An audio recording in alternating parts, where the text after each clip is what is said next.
We might not get to all of this. It's not up to you. It's not up to me. I'm just going to see what the Lord wants, and if I got to continue it next week, I will. And if I'm not supposed to continue it next week, I won't. And I'm sure God will tell me. You know.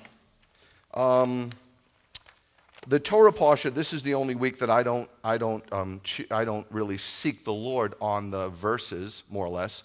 The verses are chosen for me, and then I try to seek the Lord on what it means and how it relates and what other scriptures, connect with it.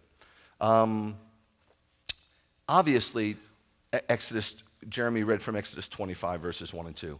That is the beginning where God is basically dictating to Moses about building the tabernacle. Now, everybody's heard of the tabernacle. People know the tabernacle. What they might not know is there are 50 chapters in the Bible devoted to the tabernacle. Okay? Based on the total number of chapters in the Bible, that's 5% of the Bible. Now, you've got to realize, if God is spending 5% of the whole Bible on a subject, I would think that subject matter is very, very, very important. And again, some people don't, they gloss over it. It's okay. It's all right. What can you do? We're not called to gloss over it. Without being arrogant, this is not really a ministry for it's not a salvation station, although there's nothing wrong with that. It's not just a feel-good. I really believe this is for people who are, if I say it, it's going to sound really cheesy, but it's for people seeking the Lord and wanting a very deep relationship, because the problem sometimes is it's wonderful to seek and save the lost. It's wonderful to disciple new people in the faith, but what happens to the people who have been in the faith for a long time and are dying? Because they're not growing. And I think that's a problem we have in the body of Messiah. I think it's your job to go out and seek and save the lost. Not in here.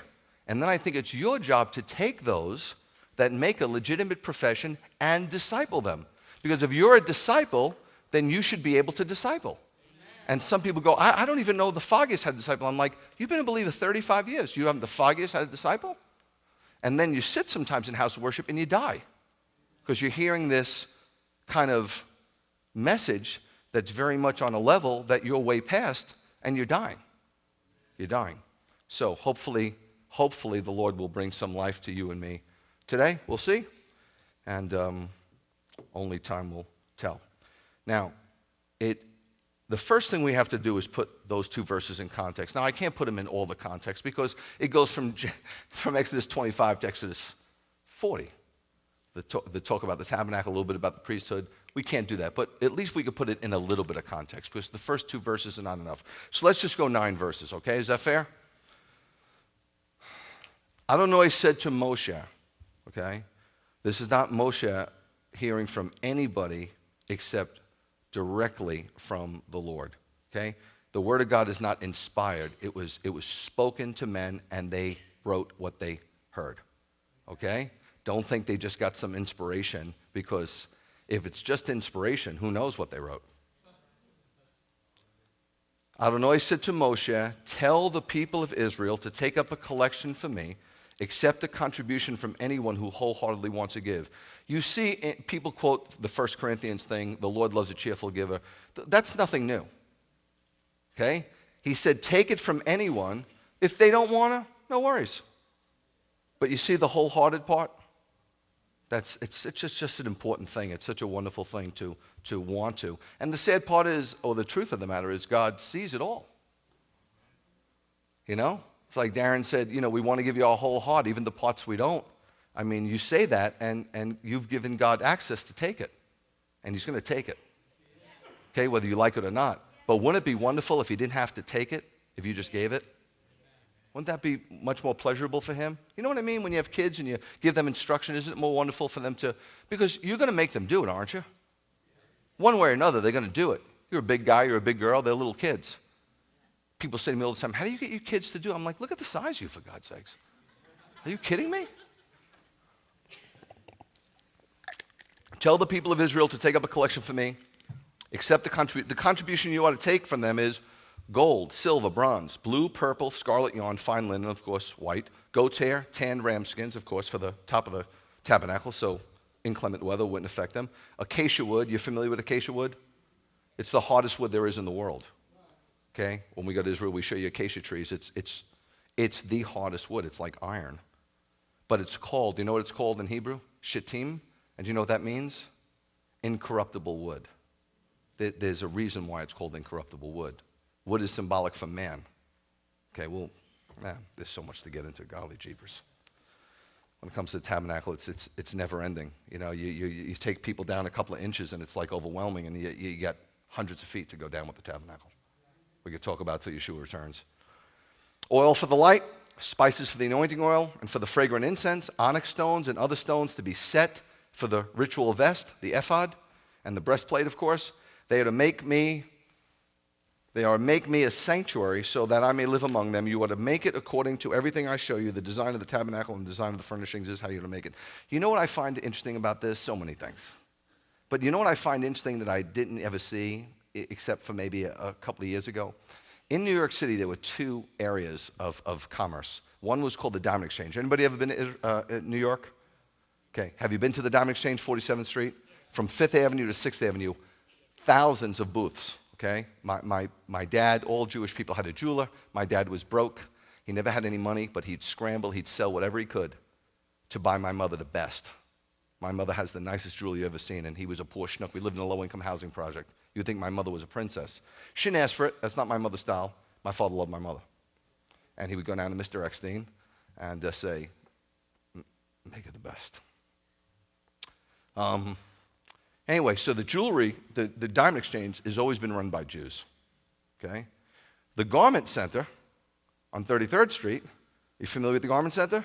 This is where all the garments in America were made, like the International Ladies Garment Workers Union, all Jews. What I find interesting is all Jews ran the garment industry and all Jews ran the jewelry business, and look what you have here, 3,400 years ago. You have people in the garment business and the jewelry business. It's like it's in the blood, and it stayed for 3,400 years, you follow? Remember Bezalel and Oholiab? One worked with setting stones and one worked with making the priestly garments. Don't you think that's wild? You don't think that's wild? What's wrong with you? Okay, I want to focus, we can't focus on all of it. I want to focus on the last two verses, 8 and 9, okay? It says they are to make me a sanctuary. Too many people make sanctuaries for you. You hear what I'm saying? Do you hear me, really?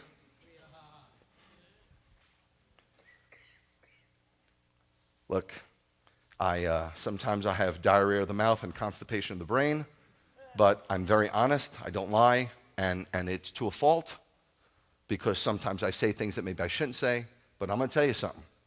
There is no way I wanted this, because this could be an albatross. You don't understand the money that's involved with taking care of this. Forget the heating and light. You have no idea how many things that go on here, how many times you've got to, it's just adequate. And I love living in an apartment. I loved it. I lived in it all my life. My mother's 87.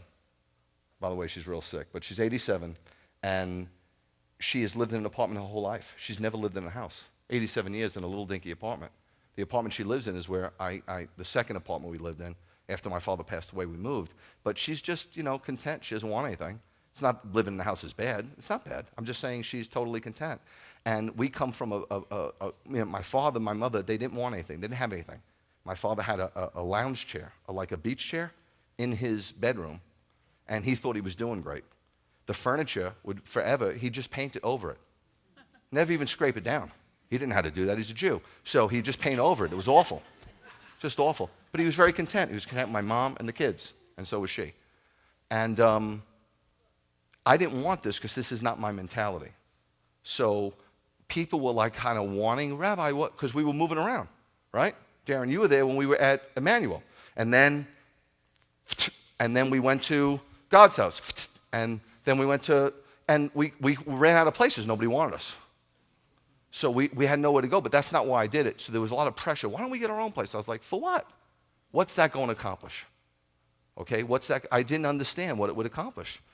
Plus, I had friends in ministry 40 years plus that said, don't do it. Don't do it. So we did everything we could not to do it. We bought land because I thought that would just quiet the natives. We got land, future home. You see those signs 20 years later, still future home. Baloney, it's future home for who? Yeshua? Come on. But we felt an unction, and we were like, you got to be kidding me. So we prayed. Well, we prayed, but I was told to fast 3 complete days, and then I would get the answer. And I did, but the answer, the Lord said, if you build it, I will come, which is I knew this section. I mean, I was kind of raised in Judaism. I knew what he was saying. He was saying, you're not building it for them or to get more people. I want a sanctuary to dwell in. And that's why when you go up there, you might think, oh, there's a manifest presence. I don't care what you say. I feel it. I know it. Doesn't matter. And so if you look at this, he's saying, they ought to make me a sanctuary, okay, so that I may live among them. Do you see the intimacy of that language? When people tell me that God was a God of anger and judgment in the Old Testament, and he's a God of love and grace in the New Testament, I'm like, what Bible are you reading? In the book of Revelation, the blood is up to the horse's bridle. How graceful does that sound? Are you going to teach that to the kids in Sunday school? Most of them are goofy anyway. Little kindergarten things. Give them more credit than that, okay? 5 years old, they could prophesy, and you're still goofing around with them? Showing them little goofy pictures?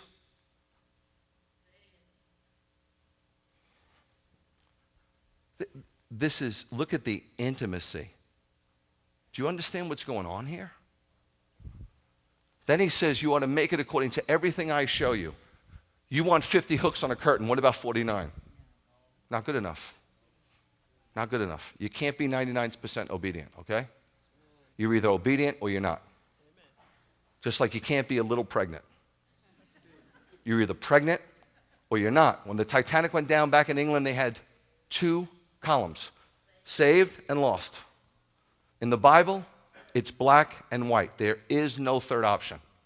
That's what I love about it. It is so distinct and so crystal clear. Okay? Can't be a little lost. You're either a son of God or a son of the devil. What? That's what it says. I'm not going to argue with you. Argue with the Bible. Take it up with the Lord. You ought to make it according to everything I show you. The design of the tabernacle and the design of its furnishings. This is how you are to make it. So, we obviously have some words here that are highlighted, and I'd like to go over them if you don't mind. First word, tabernacle, Mishkan. Okay, my friend has a synagogue in, part of our group. It's called Mishkan, the tabernacle. Okay, the word means dwelling place. Okay, dwelling place. That's good. You've got a home. That's kind of like a Mishkan. That's your tabernacle dwelling place. But when you look at certain words, have roots in Hebrew. And you have to go to the root to get a deeper meaning. So look at the root of this word, tabernacle. Shochan. It means to abide. God's saying, build me a place that I can abide. What? You're beyond. Do you understand that he's beyond the heavens? You think the heavens are infinite, and he lived in there all along. It says in the beginning, God created the heavens, all the heavens, the third heavens. Okay, he's beyond the heavens. What? I know, hard to wrap your brain around it, but he's beyond the heavens. Okay, how big is your God? But he said, I want a place where I can abide, where I can reside. Settle down. Hey, let's settle down together. Do you see what's going on here? Let me clue you in, okay, if you don't see what's going on here. Because if you miss this, man, what a horrible thing to miss. This is absolutely stunning. It's absolutely it's covenant language. You can't get any more intimate than this, okay? This is it. This is the creme de la creme of the Torah as far as intimacy, okay? Exodus 19, God is marrying Israel. Now, every theologian that believes in replacement theology or supersessionism is calling your father a divorcee. That is a terrible thing to say about God. Do they mean it? I could care less. They're saying it. Okay? When people say something, they go, I didn't mean that, then shut up. You didn't mean it. You said it. You meant it. It came from your heart. Okay? Exodus 19, there's a wedding going on, guys. Okay? Who's marrying who? God is marrying Israel. Bridegroom, bride. Who's the best man? He's presenting the bride to the bridegroom and presenting the bridegroom to the bride, no? Is there any music going on at the wedding? What do they got? Thunder and ram's horns. Maybe you'd have a different band at your wedding, that's fine. I think if you just had ram's horns and some thunder, it would be pretty impressive. Any light show? Yeah. Pyrotechnics, man. The original, not the fake. Lightning. Is there a ring? Exodus 31, he said the Shabbat would be a ring. Why would it be a ring? Because every time you worship on the Shabbat, some people say it's done away with. It's not done away with. It's an absolute lie. Every time you worship on the Shabbat, which God separated as holy, you're proclaiming on Shabbat, just by honoring Shabbat, you're proclaiming that God is the creator and sustainer of the universe, and he did it in 6 days. That's what you're saying. You might not realize you're saying that. You might just be like, well, I'm just going to, You might be part of a culture that like, I'm going to do it because it says so, we're going to do it. This is what you're saying. Do you understand? You're resting because God rests, and you're proclaiming that God created the heavens and the earth. Nobody else did it. It's not evolution. It's not redistribution. It's God. That's what you're proclaiming, and that's why it's fighting words with the enemy, and that's why he hates Shabbat. He hates Shabbat, and he hates for you to take a rest. And most of you don't, sadly enough. You don't know how. You say you honor Shabbat, but you don't honor Shabbat. You're not honoring Shabbat, okay? The Shabbat was made for man, not man for Shabbat. You don't keep Shabbat, Shabbat keeps you. Take it, man. Take it on Friday night. Take it with your family. What are you doing? What the heck are you doing? You nut. Take a day. You want to make it Sunday? Knock yourself out. Just don't call it the Shabbat. But why don't you take it? You're out Saturday night, then you're running around trying to get ready for church with the kids. You go there, you're miserable. By the time you get in, it's over. You leave, you go to lunch, and then you watch some ball, and then you get ready for work. And what do? You didn't keep Shabbat. You didn't honor it. It's there for you. You think when you're honoring Shabbat, God's walking around in heaven going, now I feel good. He made it for you. It's for you.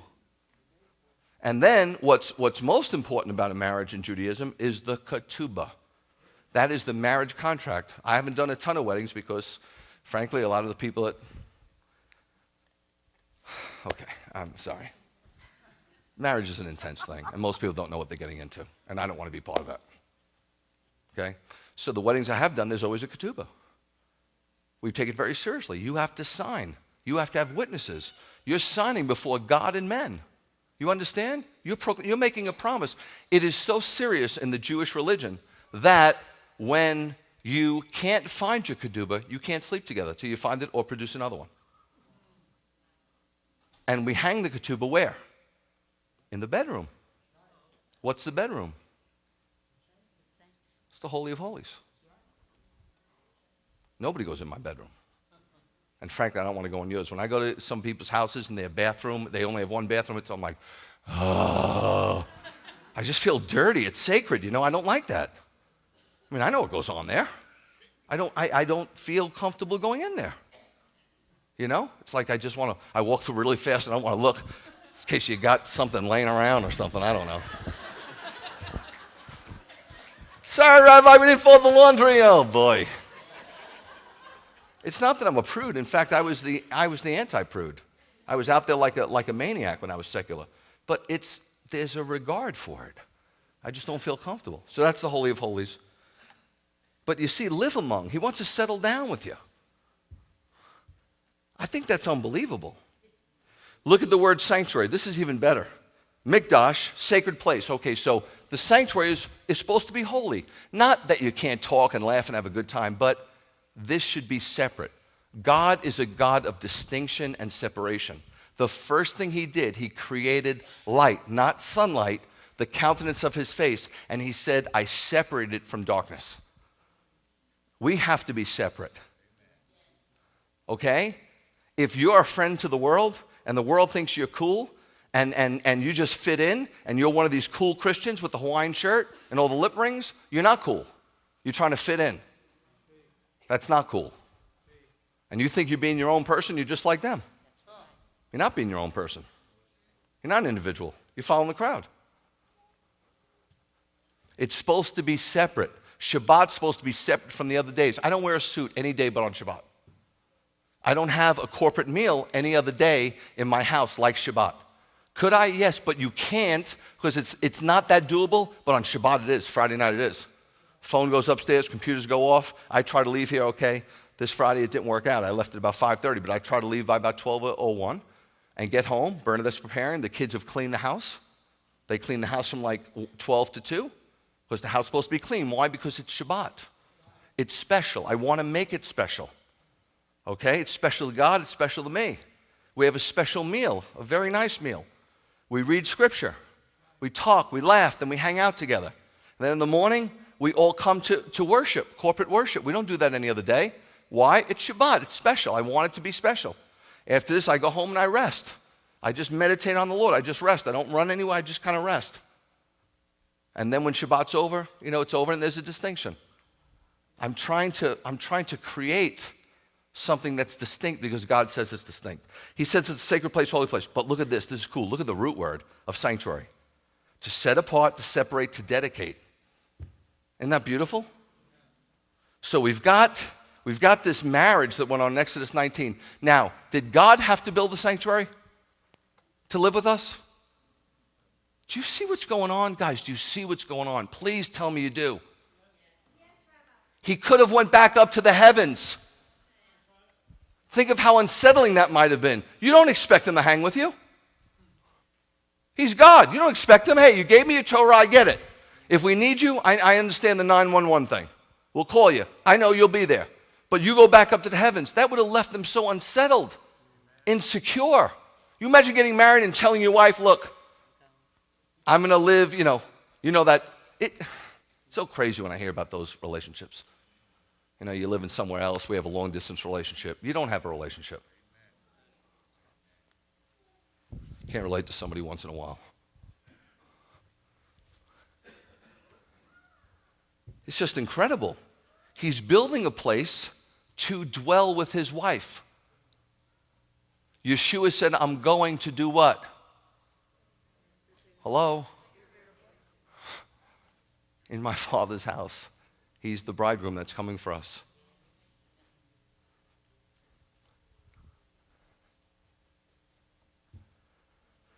Now he says, I want you to put some furnishings in it.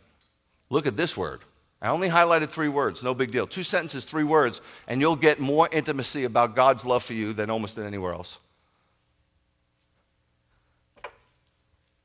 Keli in Hebrew, articles, objects, furniture. Simple, no big deal. Articles, objects, furniture. I want specific things in that house, okay?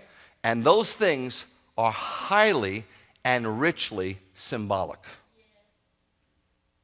All right? The brazen altar, the door, the brazen altar, the brazen laver, the table of showbread. We've set this up that way, guys.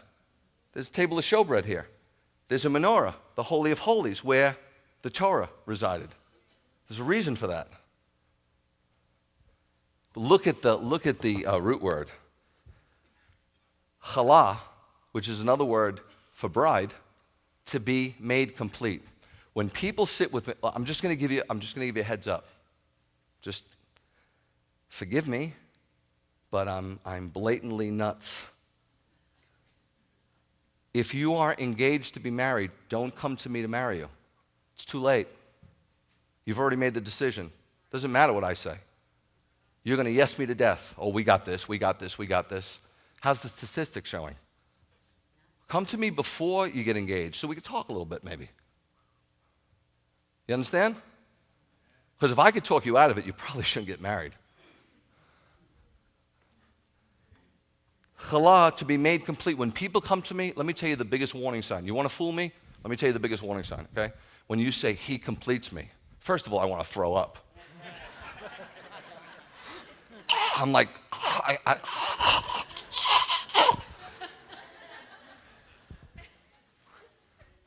she completes me. Really? You must have not been that incomplete then. God has to complete you. And if you're completed by God and you're completed by God, chances are you can have a good marriage. So that's a big red flag for me. Look at what God's saying. I complete you. My presence completes you. This is pretty cool stuff, I think. Stuff that, Exodus 25, build on the tabernacle. Yeah, let's move on. Give me a parable about the sower. Again? You see the furnishings. Look, there's a table. There's lights. It's like he's building a house, right? There's a place for washing. A laver for washing. There's even an inner chamber for intimacy. The Holy of Holies. The home is complete with curtains and coverings for privacy, beauty, and intimacy. This thing is beautiful. The tabernacle to me is an absolutely astounding, beautiful demonstration of God's love. Without which, I'm telling you, Israel would have had the impression of coldness and aloofness and loftiness and disconnectedness. Like, where are you, God? And if you think about where we are under the new covenant, we have something better. It's not that that wasn't good, but it's better. Better. Now, the center of the camp was the tabernacle, right? You've seen this? Okay, there's a tabernacle, and then people are situated around the tabernacle in certain divisions, okay? 3 tribes in each direction, all right? The tribes of Israel encamped around the tabernacle because who was in the tabernacle? There was a manifest presence of God, guys. The glory cloud was a presence of God, okay? It wasn't all of God, but it was a piece of God, which is something you really need to understand about Yeshua and the Messiahship thereof. The Lord's presence was the focal point for Israel. He was in the center. When we go up to Capernaum, it's really Hebrew. We say Capernaum, but Capernaum doesn't mean a lot. Kafar is village, and Nahum is mercy or tenderness, village of tenderness, and that's where he lived and was raised. He came from Nazareth, but remember Nazareth didn't want him?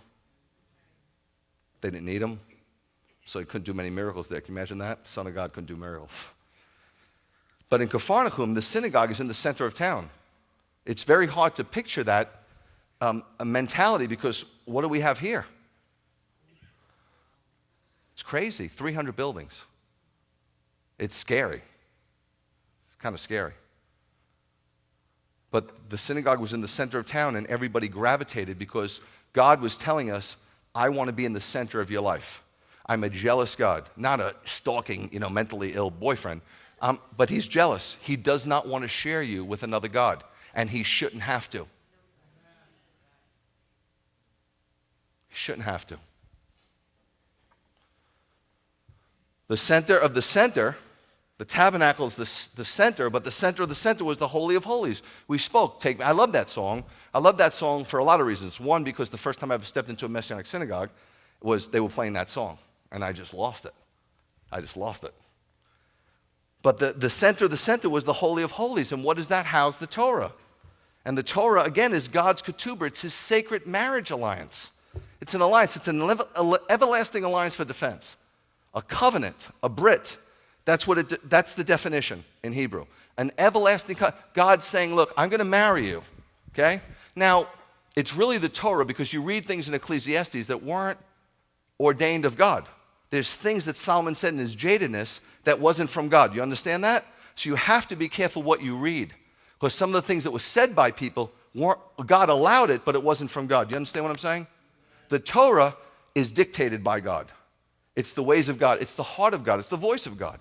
And what God was saying is, I'm going to marry you. This is what you can expect from me. What can I expect from you? Can't be one-sided in a marriage.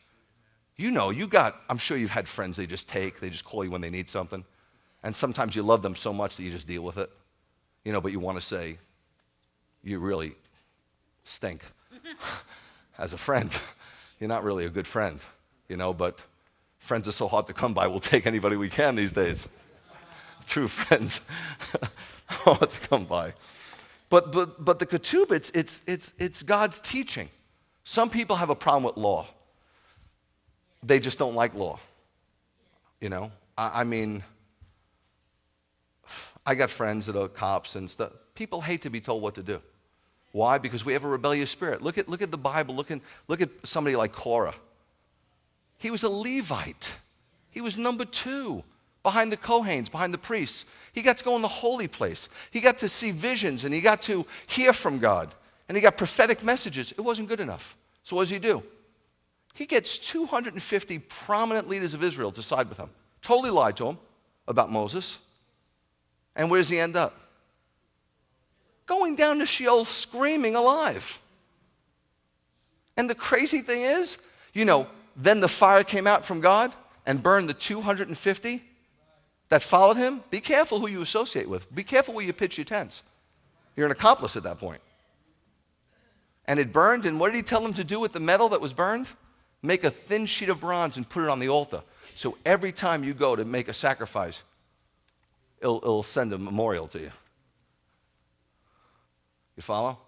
And then the very next morning, guys, it's crazy. The people rised up again. You would think they would have straightened up. They rise up the next morning. And this is their attitude. I know what their attitude is. Their attitude is, you know what? We're going to be next, so screw it. Let's just come at him. Who does he think he is? Who does God think he is? And they're going for it. That's sometimes how the unbelievers are. Sometimes how the believers are. Well, if you don't heal me right now, then forget it. I've worshiped you. What a way to talk. What do you deserve? After all he's done for us. They come at Moses, man. They come right at him. And what happens? A plague breaks out. And it was only Moses' intercession that got God to relent. 14,700. Don't make God the big rosy-cheeked guy with a long beard that wants you to sit on his lap and tell him what you want. That's a mistake, dude. That's a mistake. He's not the big man upstairs. He's not a man. Okay? And it's not upstairs. It's beyond the heavenlies.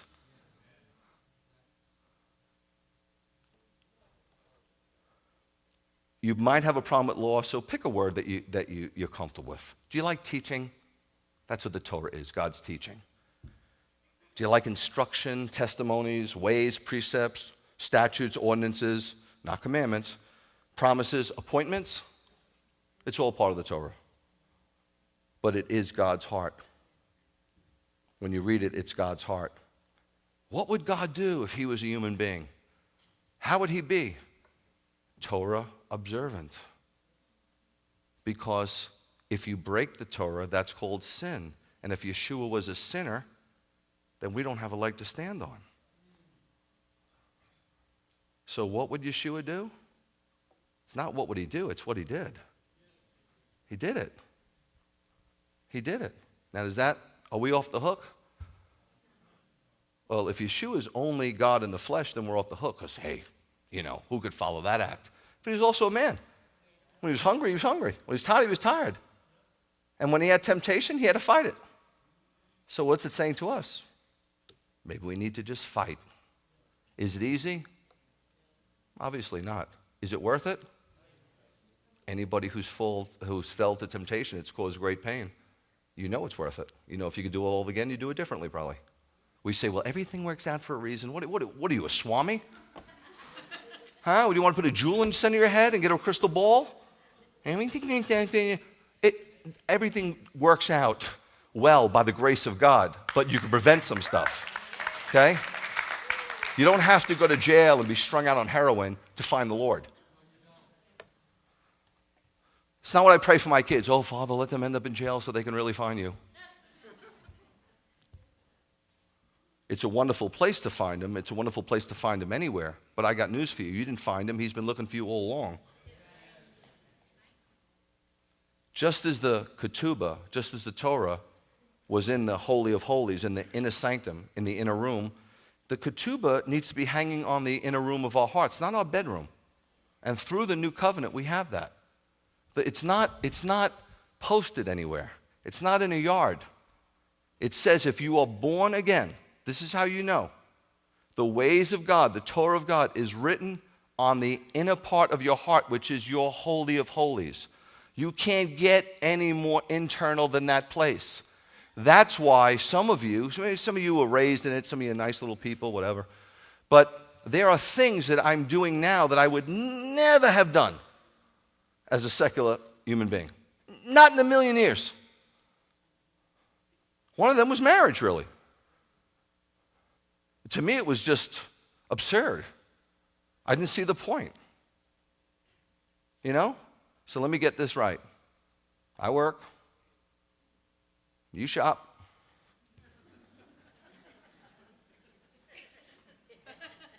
I'm with you, and only you, for the rest of my life. What do I sign? You got to understand my thinking. Now, it makes perfect sense to me. It's the most beautiful relationship there is to me.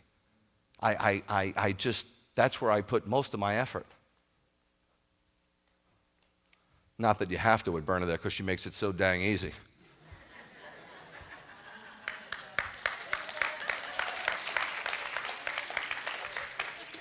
Oh, you're a keeper.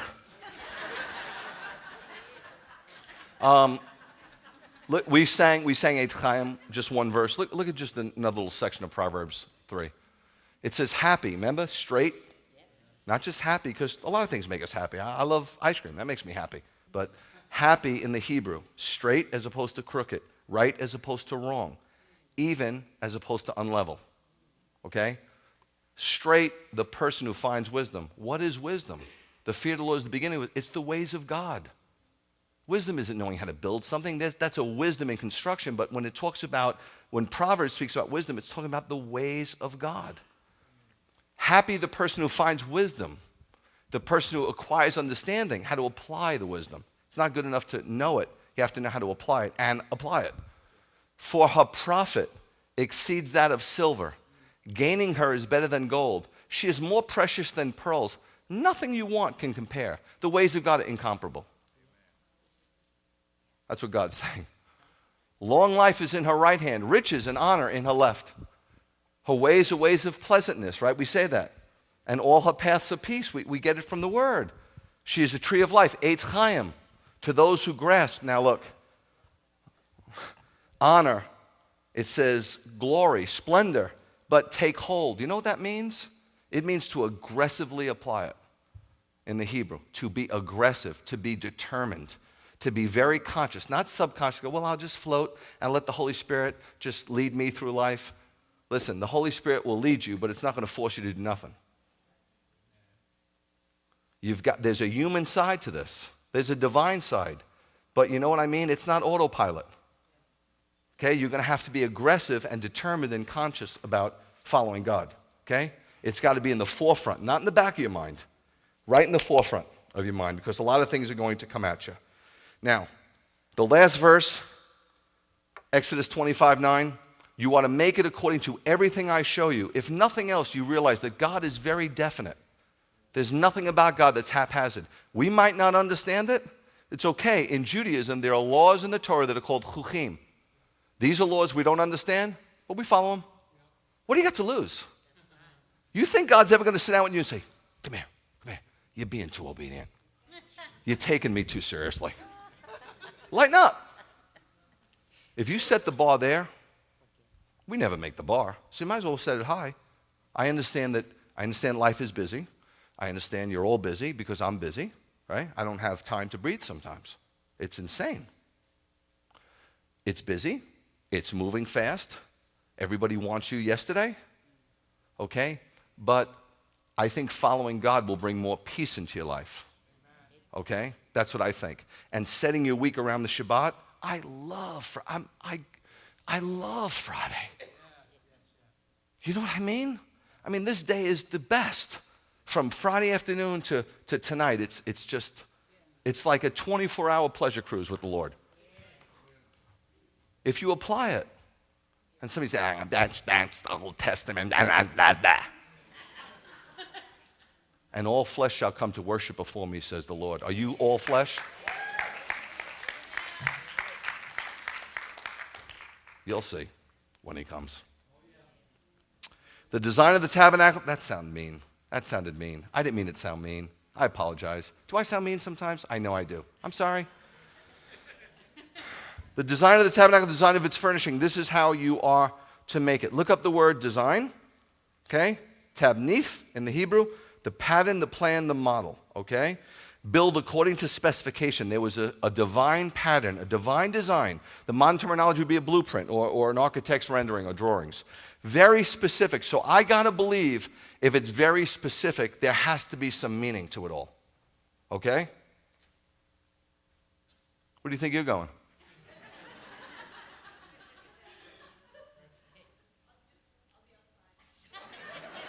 No, you won't.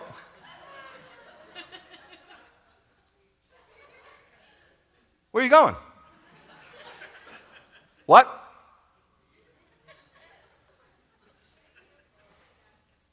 Two are better than one, huh? I'm all alone.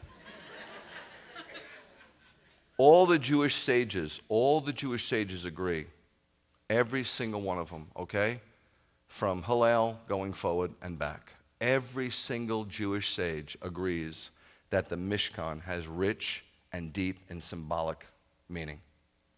Now, just because we don't understand it doesn't mean that it's not there. And sometimes if you try to fudge it, like you just kind of make stuff up, it's dangerous too. It's better that you don't go there and you just go, I don't understand it, but obviously. Let me read you a quote.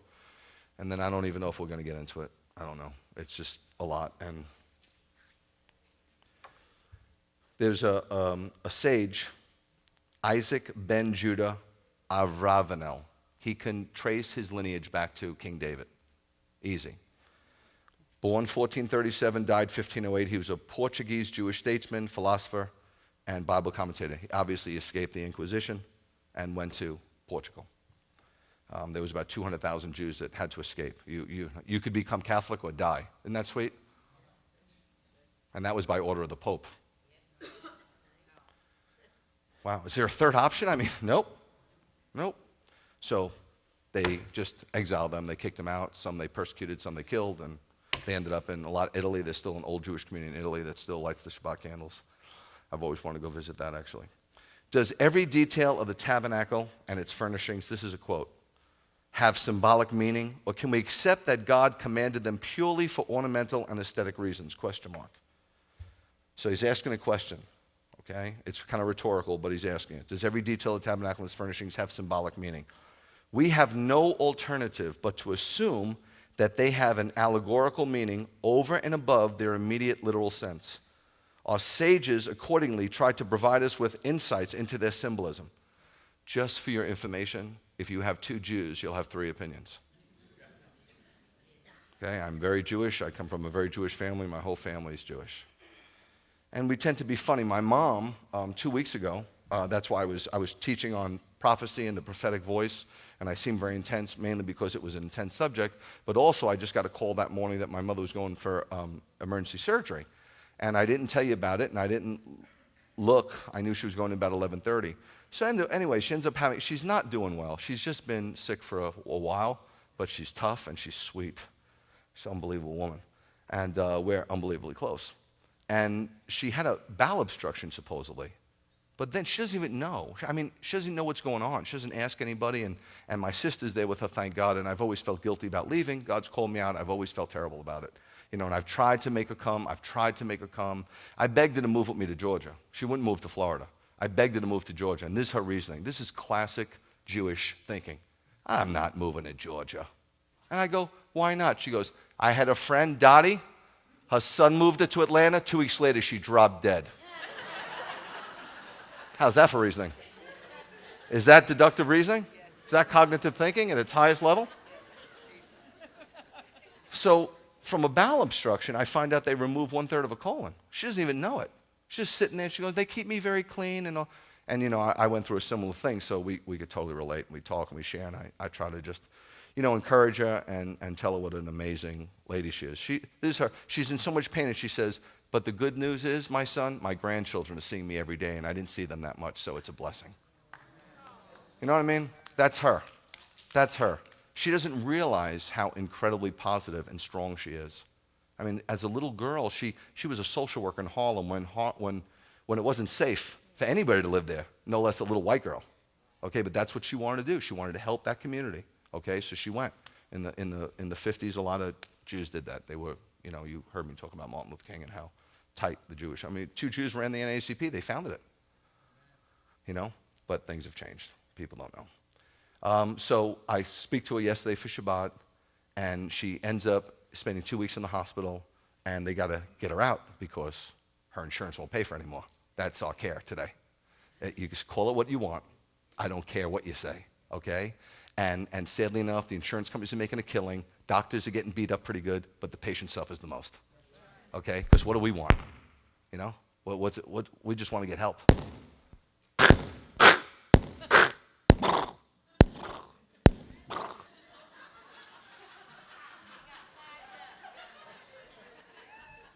Did I get him?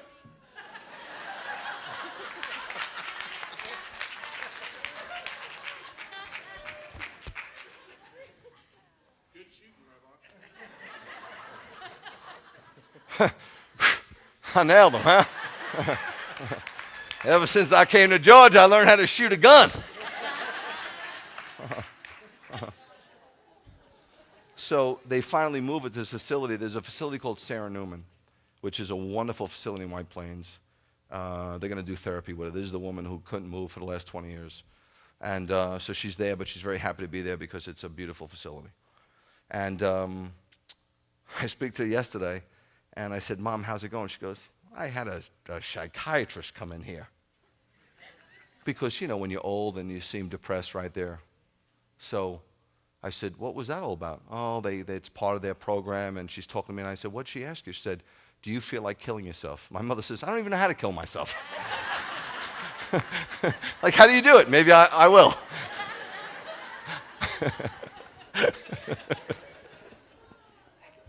Imagine what the psychiatrist thought. Is she nuts? It's a given that God is the master artist, right?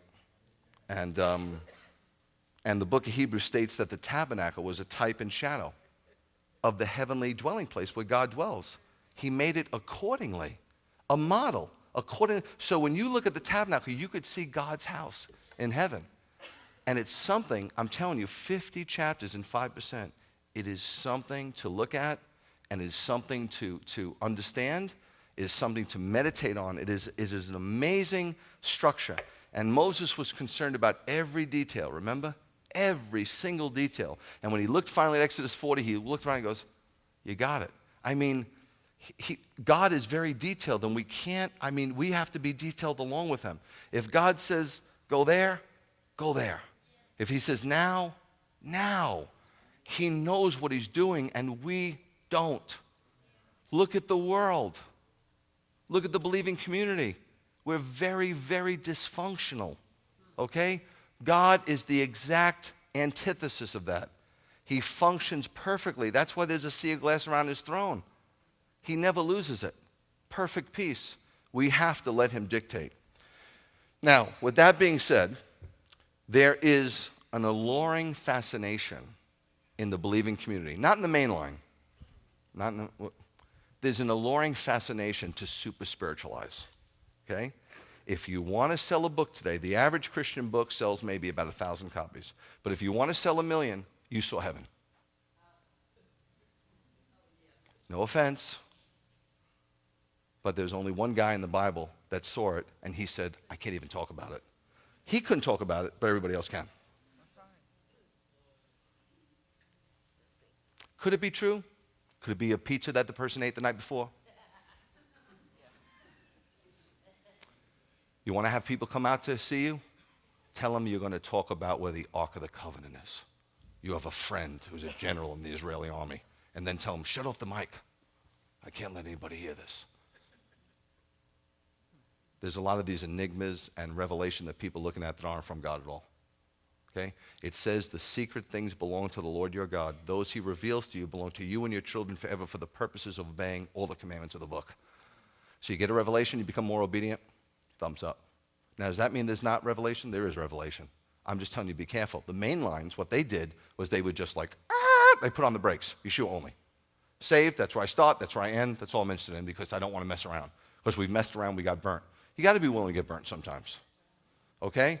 But there is great symbolism. There is rich allegory, rich with the tabernacle. Now, if you will indulge me,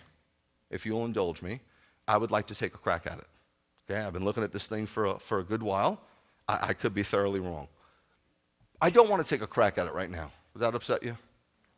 Because I'm going to talk about three. I'm not going to talk about every item, and I'm going to talk about three items. Okay? So I got some homework for you to do. I'm going to talk about the table of showbread. Okay?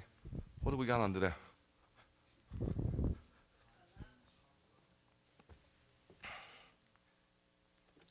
Actually, we have unleavened bread. And I bet you didn't know that there was unleavened bread in the tabernacle. We always thought it was leavened, right? Leaven represents sin. We're going to talk about the table of showbread. We're going to talk about the menorah. Very important. The menorah is just a symbol of God. And it's in the Old Testament and in the New Testament. You see it in Revelation before the throne, and of course you see it in the tabernacle. And that's why it's part of the Messianic symbol. That symbol has been found on so many synagogues from the first century in Israel, carved on dishes. There's books written about it. That was the symbol for the believer. Not the cross. The cross was an execution stake. Nobody would have displayed it. It was too deplorable. Okay, that was not the symbol. That was a symbol of persecution and suffering and tribulation and murder. You wouldn't wear that. This is an interesting symbol because the fish represents us. We're on earth. And the menorah represents God. He's in the heavens. Well, how do you tie the two together? How do you connect a holy God in the heavenlies with fallible, sinful man? Through the star of David, Yeshua. Wasn't he the star of David? Didn't Balaam say, who was a false prophet, but God anointed him, and he said, I see a star, but not yet. Chochab, the messianic star. And did the wise men say, where is he? I saw his star. That's how you connect it. That was a symbol. That was their symbol. That was their symbol. It's been found archaeologically. It's been proven. It's been written about. Anyway, so we're going to look at the menorah. We're going to look at the table of showbread, and then I'm going to get into something that takes time, and I was going to push it. I was going to push it through. I knew God was telling me don't. Okay, you got to trust me on this. The parachot, the veil, it's unbelievable. The connection, it gives me the woozies. The connection between the veil, the Gospels, the directions, the dimensions, and Yeshua. It messes me up. It's so powerful. It's so powerful. And I was going to push it, and I'm not going to. God deserves better, and you deserve better. Okay? So let's stand together, okay? Let's just stand together. It's 10 after 1 anyway. It's time. It's usually not this long, you know. It's never 10 after 1. We usually get out by 5 after. Tops. But maybe you should go home and read about the tabernacle. Not right now. You could. But maybe. And contemplate some things. And maybe you'll have some revelation to share.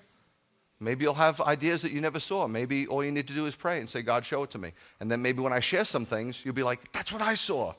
Or you're twisted. Who knows? But that'll be fun, right? So when you come back, you have some stuff, and you can receive some stuff, and maybe it can solidify some stuff for you. There might be some neat revelation that you get, neat revelation that I get, and you know, God will get all the glory when it all comes down, right? I love you. Life is short. Life is short. Okay? I'm 55. I don't know where it went. I'm telling you, I remember like it was yesterday, and I remember very well. 25, 30 years, I don't know where it went. Okay? I know I lived, but it flew by. Don't waste your time dilly-dallying. When there's an opportunity, go for it. When God tells you something, go for it. And most importantly, love those who are most important to you. Don't cast your pearls before strangers as you give your own crumbs. Okay? Take care of strangers, but take care of your family. Okay? Take care of them. They're important. They're your legacy. Okay? May the Lord bless you and keep you. May the Lord make his face to shine upon you and be gracious unto you. And may the Lord lift up his very countenance upon you and give you his peace. In the name of the Prince of all peace, Yeshua. Yivarecha Adonai v'yishmerecha. Yo'eh Adonai pano v'elecha v'hunecha. Yisa Adonai Porno velecha. V'yasem lecha. Shalom. Shabbat shalom.